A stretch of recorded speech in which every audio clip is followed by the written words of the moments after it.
Welcome everyone to today's webinar. We generally do about 3 webinars a month. Usually the first webinar of the month is given by our sales team to introduce people to features of ClubExpress and why it might be good for their organization, and to help introduce people that are new to ClubExpress to some of these same features and how they might leverage it for their particular type of organization. And then we usually do 2 deep dives, and that's usually on the second and fourth Wednesday of the month. And they're usually about individual modules. We did one for classified ads. It's the most recent one. We're doing another one for jobs board coming up.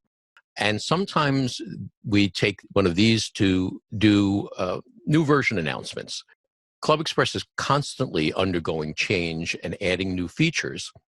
And we kind of roll them up, and Dan will usually give an overview of the new features or changed or enhanced features in the current version. So today is a demonstration of some of the new features in version 9.2. So we generally do a little introduction like this, and then there's a demonstration, and we'll follow it up with questions and answer. Well, let's take care of a little housekeeping first. All of the phones and microphones are muted. So any questions you have along the way should be entered into the chat window. And you can ask them along the way. You don't have to wait to the end. And we will revisit the questions at the end in case there's anything that Dan hasn't already covered during the demonstration. And it's also for the benefit of those people that are watching recordings, because all of our webinars and tutorials are available as recordings. And one of the ways to get to the webinar recordings is by going to clubexpress.com and clicking on the Cool Stuff link at the top of the page, then click on the Webinars tab on the lower left, and you'll see a list of the upcoming webinar. Say today we've got the new features in 9.2. Next week we're going to do a deep dive on one of these new features. We're not going to tell you which one it is yet. And a couple of weeks we're going to be doing a webinar on the jobs board. Similarly, if you click on the Video Tutorials tab above the Webinars tab, you will see all of the video tutorials that are available. These video tutorials and webinars are available in a couple of places. One is if you go to YouTube and search for clubexpress.com, all of our recordings are there, and you can click on the subscribe button and the notify bell so that you'll be alerted every time there's some new content. You can also get to this content in the help system in ClubExpress by clicking on the question mark. And if there are videos that are appropriate to the particular topic at hand, you'll see a red video icon at the top. And all of the tutorial videos are also available in your support tab on your control panel. So you can see dedicated videos for all of that. And one last thing, if you're using ClubExpress, and particularly if ClubExpress is working really well for you and your organization, we'd like for you to go to clubexpress.com/reviews and leave a review on one of these review sites. So people that are evaluating association management solutions can have the benefit of your experience and how it's working well for your organization. Today, Dan is going to give an overview and demonstrate some of the new features. So let me turn it over to Dan. Dan, will you share your screen with me, please? Okay, Alan, thank you for the introduction, and everyone, thank you for joining us today. We're very excited to show you some of the features in ClubExpress 9.2. You may be noticing that the pace of change is actually increasing. We've staffed up the development team, and we've been working on our strategic plan and all of the things that we want to build. And some of those include major enhancements. Some of them include sort of changes to existing modules, and then little things that people have asked for along the way that we try to sneak in when a developer has some time. So we're really working at full speed right now, trying to address as many of your requests as possible. And as a little incentive to stay through the end of the webinar, at the very end, I'll be talking a little bit about what we're working on right now and what will be in an upcoming version of ClubExpress. So hang around for that. In 9.2, we're going to talk about 4 major things. First of all, changes to the emailing system and text messaging, which we announced, last version. changes to payments and credit card fees, how those are handled, some changes to the donations module, major enhancements there, and then a bunch of other things that we snuck into this release. So let's jump right in. We have added 16 new distribution list options, almost all of the requests that we received over the last couple of years from people. And so if I switch over to our main website, and by the way, I got to the screen, for those of you that are interested, by going to the main ClubExpress website and just clicking on this snipe up in the top left-hand corner, and it takes me to the announcement for version 9.2, and then I clicked on emailings and text messages. So rather than going through the whole list, I'll just show you, here is where you can find it. But these are all of the new distribution list options that we've added, including a number that many of you have been asking for, things like the first item on the list, the ability to email not just every expired member going back, 8 or 10 years, but members within a specified expiration date range, such as, everybody from the last 2 years, for example. So go through that list. I'm sure you'll find something that you're interested in using. And one change to an existing distribution list option, there's an option that allows you to pick one member, and in the past it was not including expired members, but now you can select expired members from the list. The other thing is that there's a new exclude option. And so let me show you how that works, because we're pretty excited about that one. I'm going to go to the Balloon Club that we use for a lot of our demos, and I'm logged in as Martin Smith, who is a full administrator. I'll go to communications and emailings. Let's just do a quick search, and let's edit this particular email, which happens to be the first one on the list. I'll edit the distribution list. And here is, of course, the expanded list of distribution options. And I've previously selected all active members and also everybody in the press category. But I can also, for example, select members of a committee. Let's select the board of directors. And then instead of clicking the add button, I click this new exclude button. And now it adds to the list an exclusion entry. So in this case, the email would be sent to all active members. It would be sent to everybody in the press category, whether they're a member or non-member. And it would also not be sent, even if they match the previous two categories, to those people who are in the board of directors, perhaps because they've received a preview copy or, for whatever reason. So if you're in a club, for example, or an association, and you're organizing a surprise going away party for a retiring president, you could send an email to all active members and exclude just that one person so they don't get the email. Lots of different ways that you can use this option, and we're pretty excited to be able to add that for you. There is also a new mass emailing archive option, and let me show you where that is. If we go to emailing administration and click on configure, it's the first choice here. And what you can do is you can select a category. So for example, all of the monthly meeting announcements, and I can archive everything up to the end of 2018.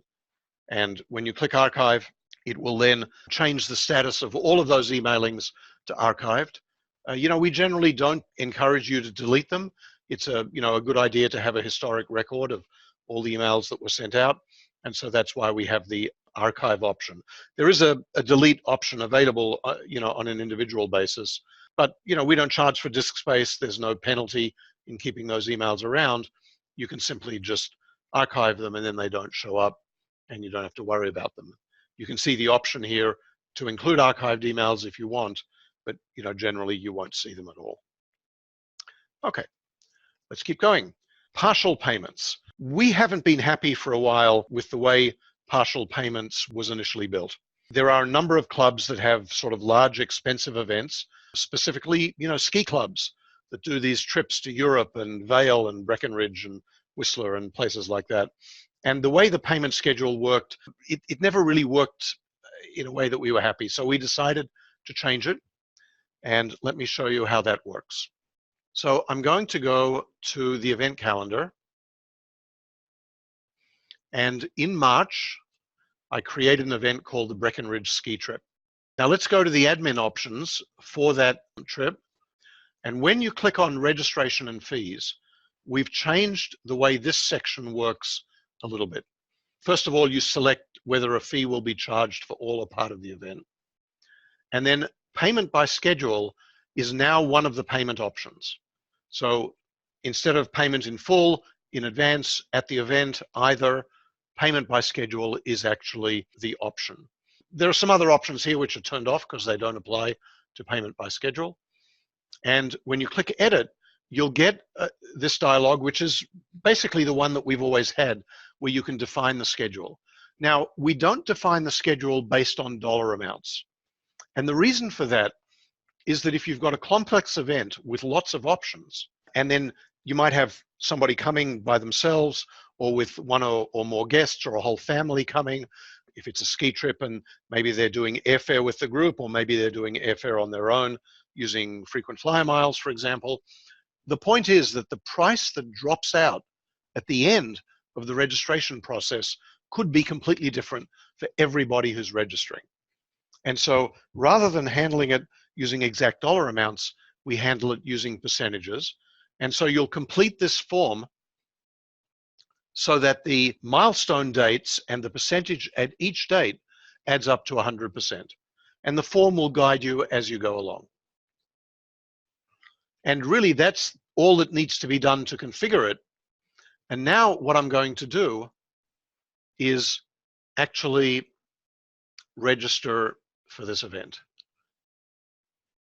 Now, when I register, I'm actually going to sign up. Well, I did this before. I don't want to go through the whole registration process because I realize that if I sign somebody up with one or two guests and then there are multiple activities, it's going to take a long time.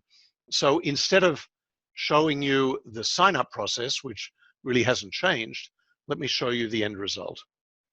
And the member that I did this for earlier was Jenny Cho. And so you can see Jenny Cho is the primary member for a family that includes David, Sally, and Stan. And when I click on the payment page, here is how it's different. So here is the event registration for Jenny, Daniel, and Mary.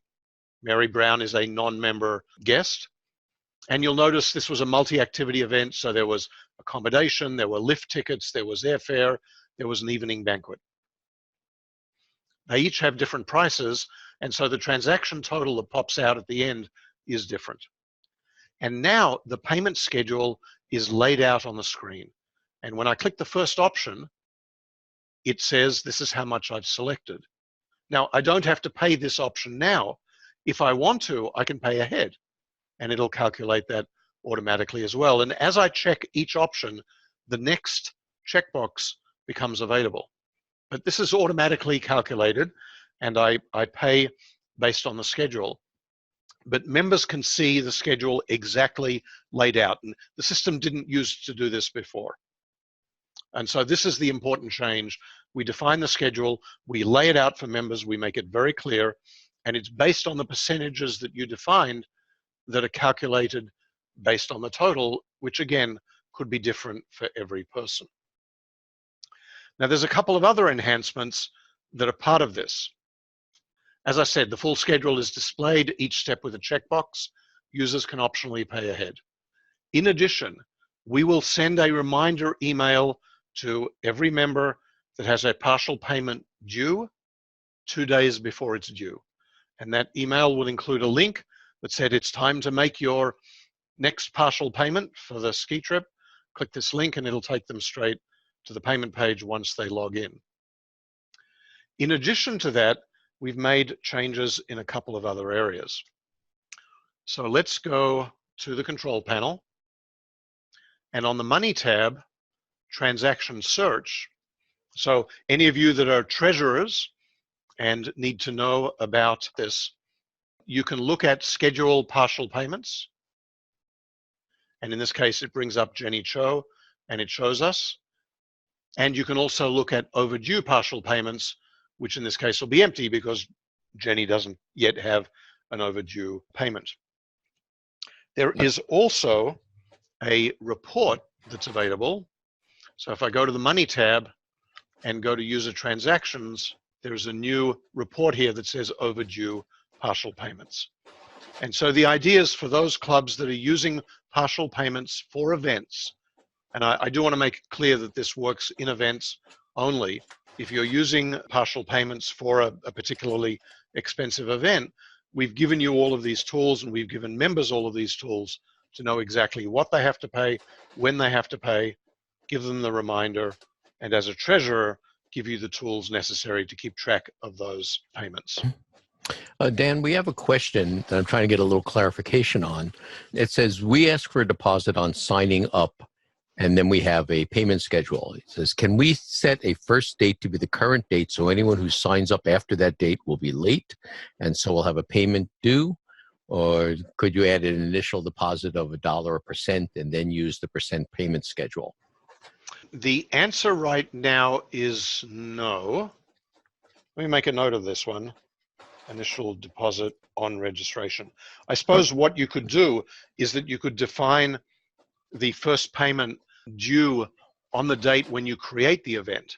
So anyone who comes in will immediately see that their first payment is, if you create the event 10 days before somebody actually registers for the event in the future, then when they come to the payment page, they would immediately see that that payment is due, some days ago.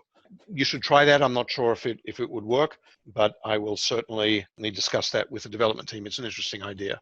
So let's move on to the next one. And the other change that we've made has to do with credit card fees. There is a new option where you can charge credit card fees from the same bank account where funds were deposited. Now, many of you will know that ClubExpress supports multiple bank accounts. And when you're using our merchant account and the funds flow through us, and then they flow into your bank account, you can actually direct those fees into multiple bank accounts. So for example, if your organization has chapters, and those chapters have their own dues that are part of the membership sign up or renewal, or their own events, they'll have their own bank account, and those funds will be directed into that bank account. In the past, the credit card fees were always being charged to the primary bank account. You can now direct the credit card fees to be charged to the same bank account as the chapter is using. Or maybe you're an organization that has a major event during the year that's co-sponsored with other organizations, so it has its own bank account, same thing. Or maybe you're an organization that's involved in both political and educational activities. The political activities are not tax deductible, but the education activities are. And so some of our customers have a separate bank account for the foundation, and the donations can be directed there, and the credit card fees would be charged to that bank account. So, a number of reasons why you might do that. Let's have a look at how that's defined. I'm on the control panel on the Money tab, and we go down to Money Options. And under Payment Options, right here, there's a new option that says Credit Card Fees. Charge credit card fees to the primary bank account, charge credit card fees to the same bank account into which funds were deposited. So as soon as you make that change, the system, if you have multiple bank accounts and you're directing funds into those accounts, we will charge the fees into those accounts as well. Okay, let's keep going. Lots of stuff to cover. So the big surprise that we announced on Monday is that ClubExpress now supports recurring donations. So this is, somewhat similar to partial payments in the sense that you can define a donation and then have that donation paid over multiple instances. Now, if a club or an association wants to do recurring donations, you need to contact us and we need to enable it for you. If you're using our merchant account, you can continue to use our merchant account, but we first need to verify certain information. So we ask you to contact our customer success team and they'll enable it for you. Once that's done, you can then enable recurring donations on a fund by fund basis. So let me show you how that's done. I go to the control panel and to donations, and let's look at facility repair. So I'll click edit on that one.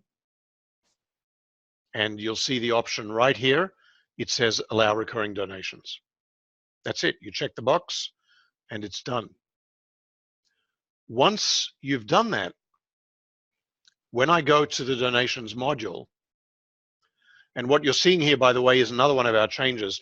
We now have a couple of options for displaying how different funds will be shown on the screen. This is what's called the cards option. And you'll see that for facility repair, we now have a new icon that says donate once, make a recurring donation. When I click that icon, I'm coming to a different form. Now, recurring donations are available for members only right now. There are a number of more complex issues involved with non-members making recurring donations. So for now, they're enabled for members only. And this is a different form than the one if you're making just a one-time donation. So if I start out by saying I'm going to make 4 donations and I want to do them on a quarterly basis, and the first contribution will be 2/29/2020, and you'll notice the last contribution is calculated automatically. So 2/5/8/11, and that's done automatically. I specify the amount, let's say it's $25, and a couple of these options are the same as the other form. So is the contribution in honor of Bob, let's say, for all the work he does for our club.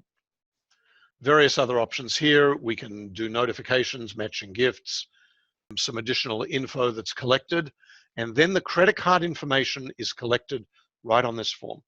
And so you can enter the credit card information right there. And of course, it's been entered once previously, so now we protect the number. And once you click the submit button, the recurring donation is created. Now, the member will then get a confirmation email, and the club's designated treasurer will get a confirmation email as well. In addition to that, there is also a warning email that's sent out by the system immediately after the second to last donation is made. So if someone wants to extend the donation or maybe create a new recurring donation, they can certainly do that. We'll let them know when things are about to finish. And there are a couple of new screens that I wanted to show you. So when I go back as Martin and go to my profile screen, we have a new option here, which is donation history. And donation history, it's similar to the transaction and payment history screen, but it only shows donations. So here are all the prior donations that I've made, and here are my recurring donations. So in the facility repair fund, I'm making a quarterly donation of $50 starting here, next date, final date. I can end it completely, or I can edit it. And if I edit it, for example, there's certain things I can't change. But for example, I could extend it. I could say, let me make 8 donations. And when I move off the screen, again, the contribution is changed, and maybe I want to change the amount. Now, that won't change any donations that have previously been made, but on a going forward basis, it will change those. Oh, we had a limit in there of 50, so let's change it to 40. And so there we are. On a going forward basis, the next donation date, there's the final donation date, and the recurring donations will be listed there, including any that are finished. So if I choose to cancel this one, if nothing has been paid, then it's gone completely. And that was the case, so that's why it's not found. But if anything had been paid, if I'd made 1 or 2 payments before I canceled it, then it would be listed there and the status would be closed. The other thing that we've changed is when I go to donations, and let's click edit, for each fund, there's a new icon here where I can see recurring donors. And in this case, I had one which I just actually deleted. I meant to show it to you first. I'm sorry about that. But it would list all of the recurring donations that are currently active for this particular fund, which was the facility repair fund. So that's the specifics of recurring donations. And let's move to some other enhancements in the donations module. The first enhancement is one that I just showed you. You can now change the overall display style to be cards or rows. So if I go to donation options, there's the new option there, fund display style. Rows was what we used to show, jazzed up a little bit. Cards is the one that I just showed you. You can also now define preamble text that will be shown at the top of the donation funds page. So we created some text right here. And when I make a donation, here is this text that we just added. The fund description, what's shown here, now uses the full editor so that you can create more formatted, more attractive descriptions if you want. And a couple of other things. Let's keep going. So here is the editor that I just showed you.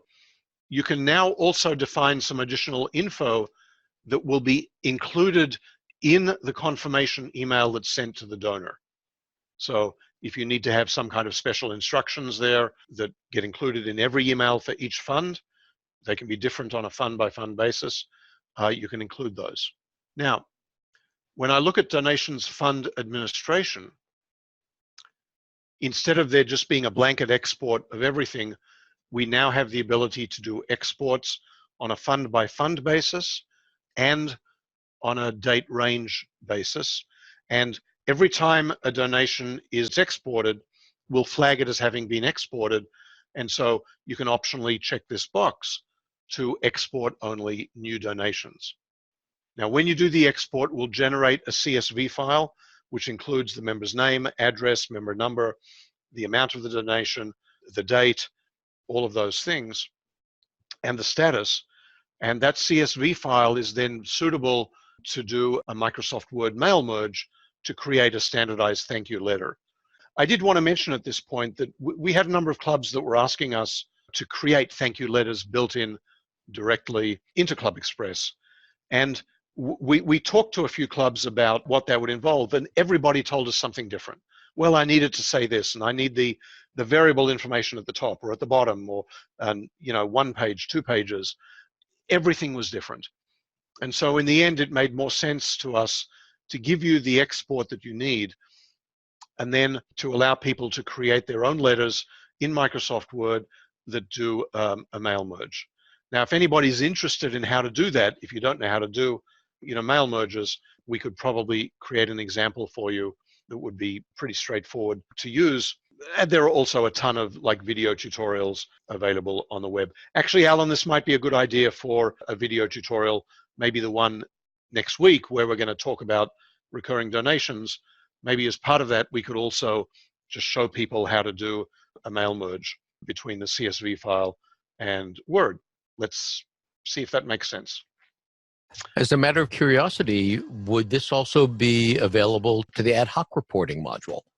Yeah, that's a good point. People could create their own reports in the ad hoc reports module that merges in with filters, donation information. Yeah, just another approach. Thank you. Yeah, good point. I hadn't thought of that. Okay, so there's the export option. The other thing is that when you're looking at the donations made to a fund, there's now a search panel. There didn't used to be. There's now a search panel. So when you have a fund which has, we have clubs that have funds that have hundreds of donations, and you can certainly filter on multiple different criteria to just narrow in and look at the donations that you need to. When you define the properties of a fund, there are new options here where you can define the minimum and maximum amount.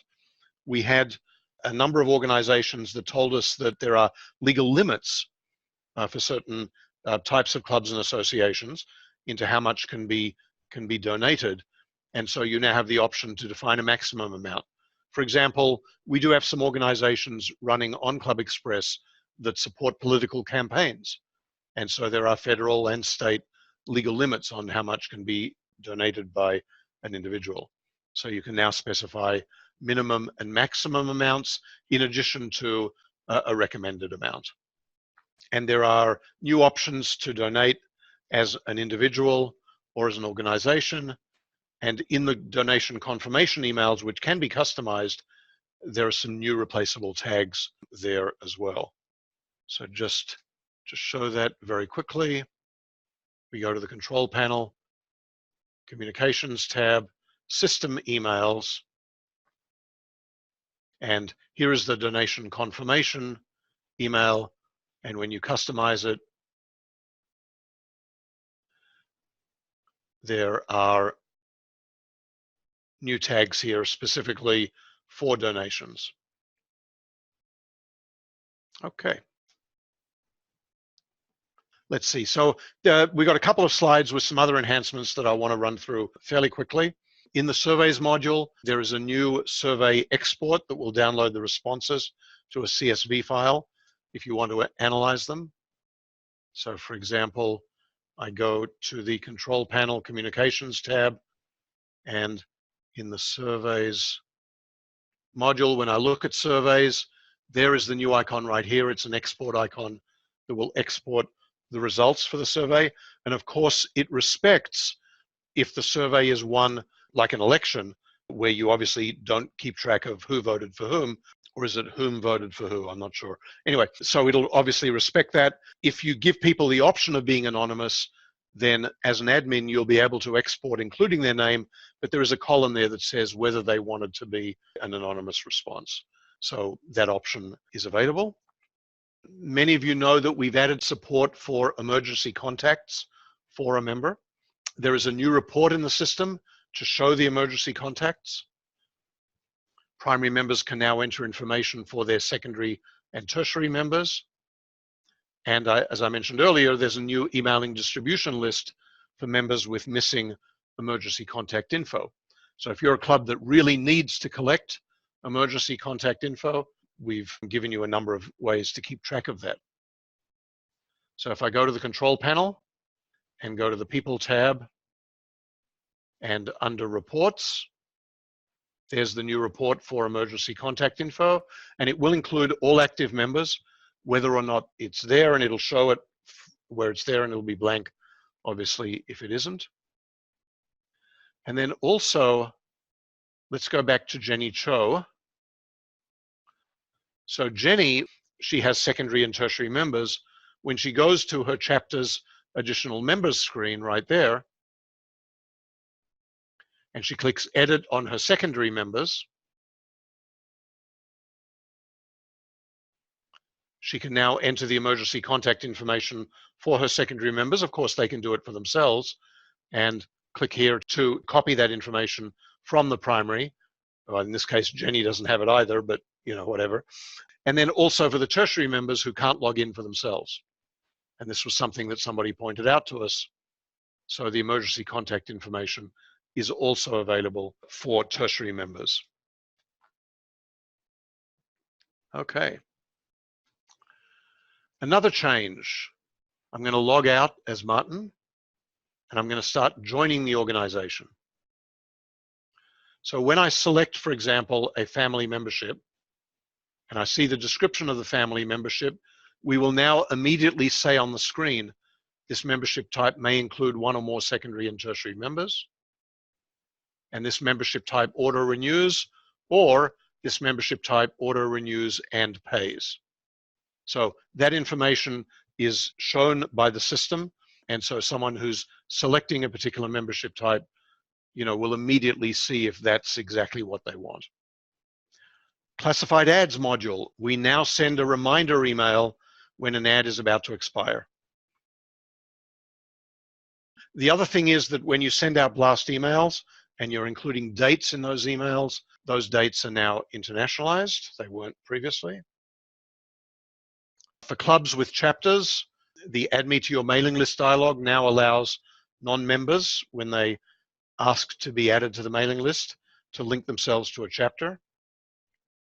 For those of you that are using tags in photo albums, the document library, the news articles module, and the blogs module, the tags manager now tracks the blogs module. It didn't previously.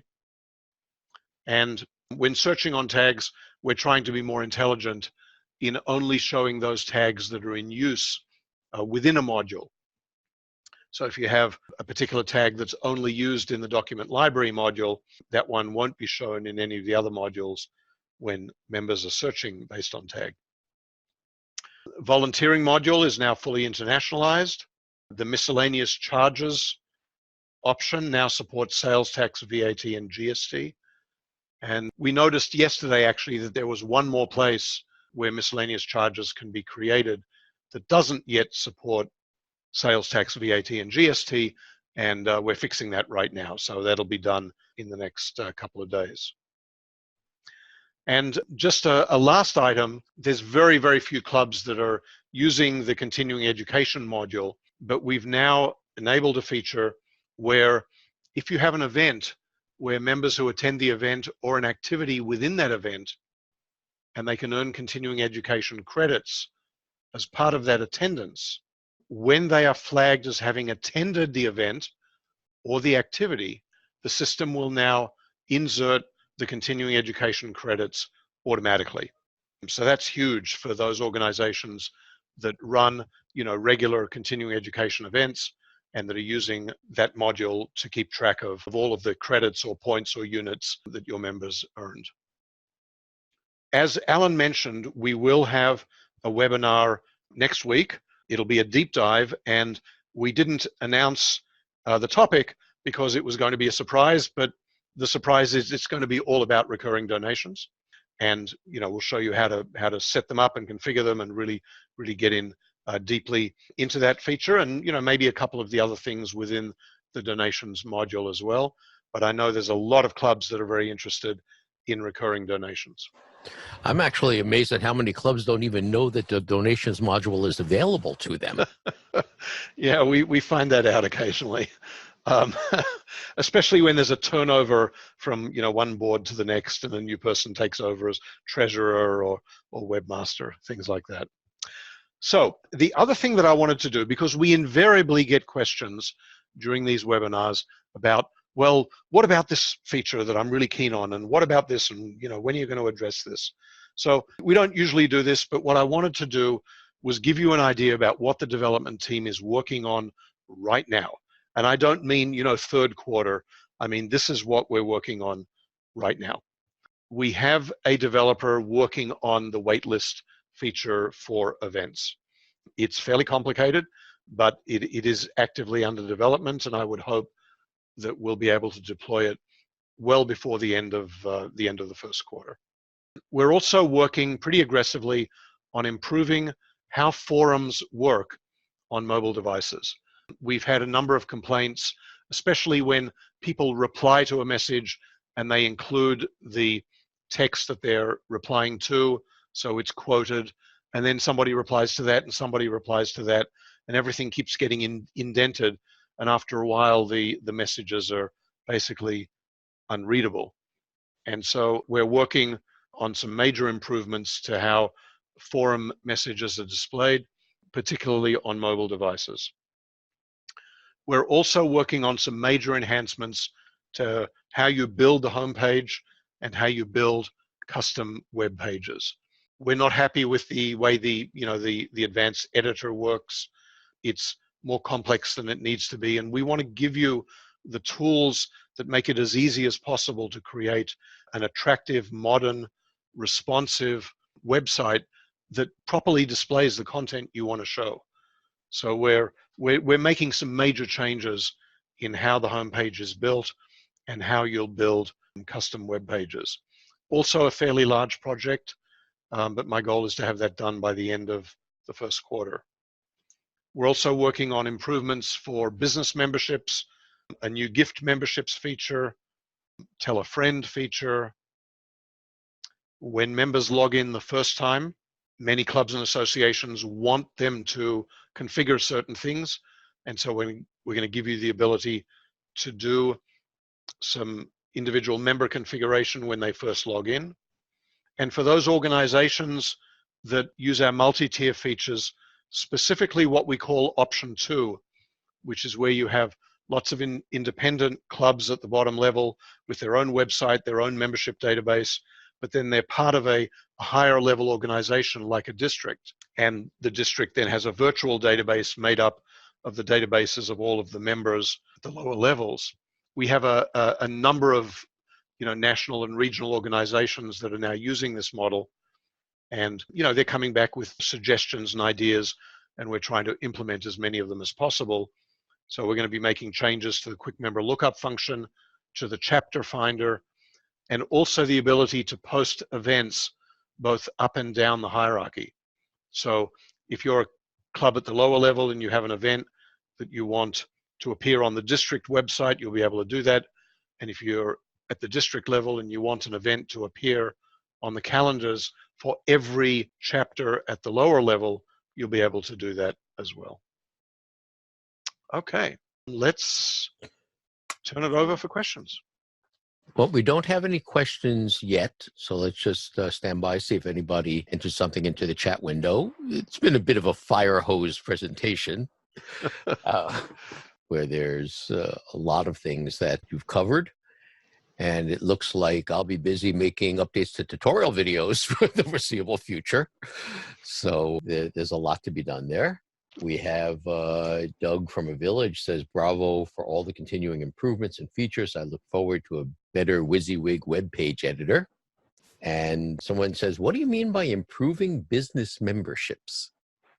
Okay, we have a number of associations running on ClubExpress where people join as a business, not an individual that represents that business, but the business itself. And so we want to be able to set things up so that you can define a member type. So for example, you could be a club where people join through their personal lives, but you also have sponsors, and the sponsors join as the business. And so when they appear in the directory, they will appear not as John Smith, who happens to be the primary contact for that business, but as the business. And in the member manager and in reports, they will appear as the business. Now, beyond that, we also have associations running on ClubExpress where once the business joins, then multiple people from the business can also sign up and attach themselves to that membership. And so we're exploring a couple of different ways of doing that. Maybe the primary contact gives them a special code, and when they enter that special code, they are automatically added to the business membership as a secondary member. So they have their own username and password. They can participate in forums and events and things like that, but they don't come in as an independent member. They come in as part of a business that's already a member. And so those are a few of the features that we're looking to implement along those lines. Someone is asking, can you show us where to find the list of the new distribution lists again? Absolutely. Jump back to your screen share? Yep. So here we are at the screen share, and I'm going to go to our main website. So here is clubexpress.com, the main website. And the easiest way to find the list of features that I went through is to click on this snipe up in the top left-hand corner here on the home page, and it takes you to the email that announces version 9.2. And when I click on emailings and text messaging, here is the full list here. Now, I should also mention that if you ever want to look at past emails, there's another place you can go. If you go to the About option on the menu, and then on the left-hand side, click Version History, you'll see the history of every version that we've ever done. Actually, I need to update this one because, of course, now it's February. We announced it a couple of days ago, and so I need to update that. But here are the previous versions, and if you click More Info, it will take you to the announcement for that version. And if you go back, I think we've updated this going back, to August 2017. The earlier ones we haven't done. But all of these are available in this format. Thank you. There's a question here that says, if we have enhancement requests, do we send them directly to support or post them on the admin forum? We can usually get them through the ideas email. You want to talk about that? Yeah. The most straightforward way to send us suggestions is to send them to ideas, IDEAS, at clubexpress.com. You can also post them on the forum, and we have folks who are monitoring the forums, and they will redirect them. Those suggestions go into a wish list document along with the date and the club that made the request. If more than one club makes the same request, then it gets an additional vote. And if multiple clubs make the request, well, eventually, in the sacred tradition of Casey Kasem, it gets a bullet and moves up the priority list. Yeah, and that's an advantage of putting them into the ClubExpress admin forum, because if you send an email, then nobody gets to see your suggestion other than the people reading the email. If you put it into the admin forum, not only can you sort of generate support for it with everybody giving it +1 or whatever, but you can have discussions about it, because you'll suggest a particular feature or an enhancement the way it's being done, and someone else will say, yeah, that almost works for me, but wouldn't it be better if, and then you get a little more user input into the process. Any other questions? I'd say one of the things that you must consider is that many of the features that Dan introduced today are the direct results of feedback from organizations that said, well, we need to have recurring donations, or we need a different payment schedule because of the nature of our events. So a lot of the features that you see are actually driven by our customers. I see one more question, Alan. Yeah, but I don't understand. Well, where are the forums? Where are the forums? Okay. So let me show you that very quickly. I'm assuming he's asking where we're going to find the admin forum. There are two little gotchas here. One is that you have to have enabled forums on your site. You don't have to configure them. You don't have to put them on your menus, but it has to be turned on. Right. And so that's basically go to forums and then click on the wrench icon and make it active. Right. And then on your support tab at the very bottom, you can go directly to the administrator forum. If you were actually asking about general forum use, there are 3 or 4 tutorial videos and some webinars about how to configure forums and set them up from an administrator view, from a moderator point of view, and from your user's point of view.